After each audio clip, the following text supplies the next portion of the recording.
જય માતાજી મિત્રો હાલ અમે આવ્યા હતા રાજસ્થાનના પ્રવાસે અને રાજસ્થાનમાં મિત્રો અમે હાલ છીએ જોધપુરના ઓશિયા તાલુકામાં। મિત્રો અહીંયા ઓશિયામાં બહુ જ મોટા રેતના ટીલા એટલે કે ગુજરાતીમાં કહીએ તો ઢગલાઓ છે અને ત્યાં પેરાગ્લાઇડિંગ અને કાર ગ્લાઇડિંગ અને મિની બાઇક ગ્લાઇડિંગ કરવાની ખરેખર ખૂબ મજા આવી। આ જગ્યા છે એકદમ શાંત વાતાવરણ અને કુદરતી વાતાવરણ હોય છે અહીંયા।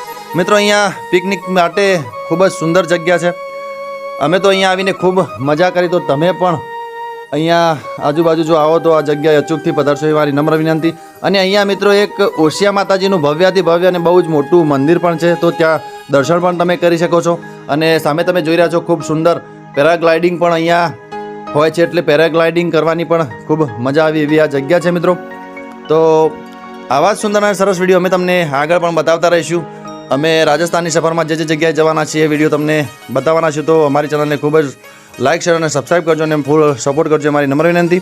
મિત્રો ખરેખર રાજસ્થાનની વાત જ થાય એમ નથી, કારણ કે રાજસ્થાનમાં ઘણી બધી જગ્યાઓ જોવાલાયક, ફરવાલાયક, દર્શન કરવાલાયક જગ્યાઓ હોય છે। અને રાજસ્થાન એટલે રજવાડી જગ્યા કહેવાય કે જે વખત રાજા રજવાડાઓનું ત્યાં બહુ મોટું રાજ ચાલતું હતું। ખરેખર ખૂબ સુંદર અને અલૌકિક જગ્યા છે મિત્રો।